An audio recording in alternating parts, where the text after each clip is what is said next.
For a long time, I believed that being unseen was something that happened naturally, like shadows forming when the light shifts. I believed it was accidental, harmless, almost polite. I did not realize that invisibility is often a decision made by others, a quiet agreement among people who choose not to look too closely at someone they believe holds no value. That decision was made about me slowly, gently, until it became permanent in their eyes, and once it did, it shaped everything that followed. I lived a life that appeared small from the outside. A modest house with walls worn thin by time, floors that creaked like they were remembering every step that had ever crossed them, windows that rattled when the wind grew impatient.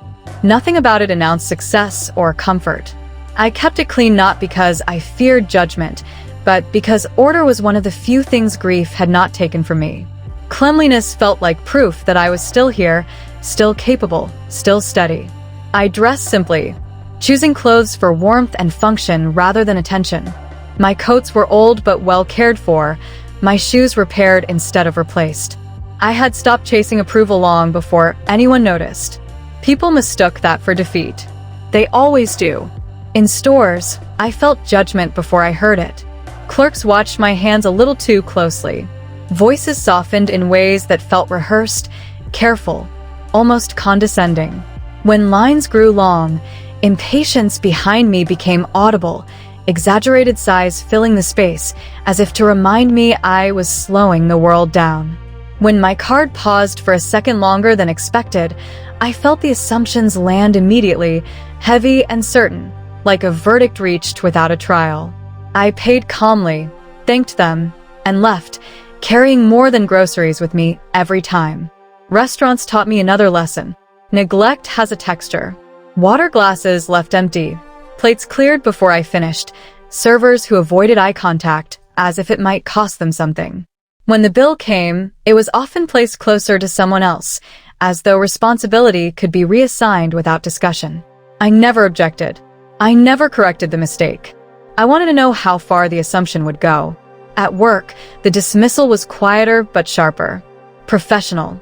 I arrived early, did my job thoroughly, fixed problems others avoided, and left without spectacle. Meetings happened without me. Ideas I shared resurfaced later with someone else's confidence wrapped around them. New employees spoke over me easily, as if my silence were permission. When mistakes happened, my desk became the destination. When success arrived, my name disappeared. They assumed I needed the job because I needed the money. They assumed my modest life was evidence of limitation. They never asked. What they did not know was that this life was not my beginning. Before the quiet, before the smallness they assigned me, there had been another life entirely. My husband and I had built something together once, patiently and deliberately, from nothing but effort and belief. We worked late nights, made careful decisions, and grew something valuable without ever announcing it. When we sold it, we did so quietly. When we invested, we chose stability over display. We learned early that money speaks too loudly when it is used to impress. We preferred it silent. When my husband died, people rewrote my story without asking me. I became the widow they felt sorry for, the woman they spoke to gently but never fully listened to. Family members softened their voices around me. Advice arrived without invitation. Plans were made on my behalf. They spoke about my future as if it were a problem waiting to be solved, a burden that would eventually require their intervention. I let them talk. I wanted to hear what people say when they think you are powerless. At family gatherings, conversations shifted when I entered the room. Financial topics were avoided or simplified. Checks were taken from my hands with practiced kindness. Offers of help came wrapped in concern but carried quiet superiority. They assumed fear where there was none, struggle where there was choice. Years passed like this, each one peeling back another layer of illusion. Friends stopped calling unless they needed something. Invitations thinned. Neighbors nodded politely, but rarely lingered. Colleagues felt comfortable assigning me extra work without acknowledgement. I became useful, but never respected. And somewhere along the way, I stopped feeling surprised. I understood then that people treat poverty like guilt and simplicity like failure. Once they believe you have nothing to offer, They feel entitled to take whatever dignity remains.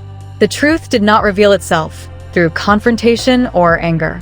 It revealed itself through collapse. The organization I worked for began to fail.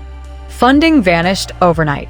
Panic spread quickly, voices growing louder, fear disguising itself as leadership. People scrambled to appear essential, irreplaceable, worthy of saving. I listened carefully, hearing plans built on hope instead of reality, urgency instead of understanding. When there was finally nothing left to say, I spoke. Not loudly, not dramatically, but with the calm of someone who had survived worse.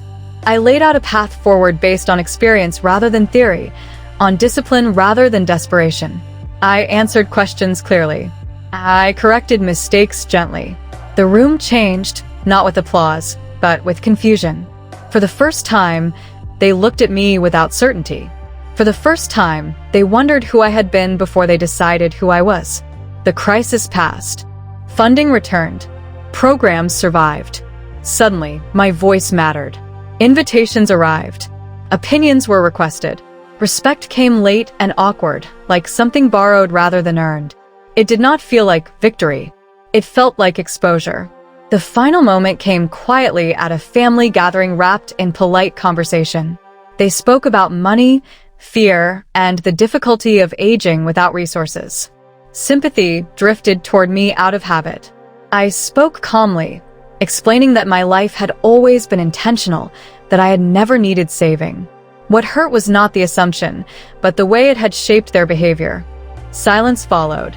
Apologies came quickly, layered with explanations meant to soften the truth. Some relationships faded after that.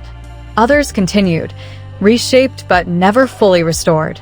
A few became honest for the first time. I still live simply. I still move quietly through the world.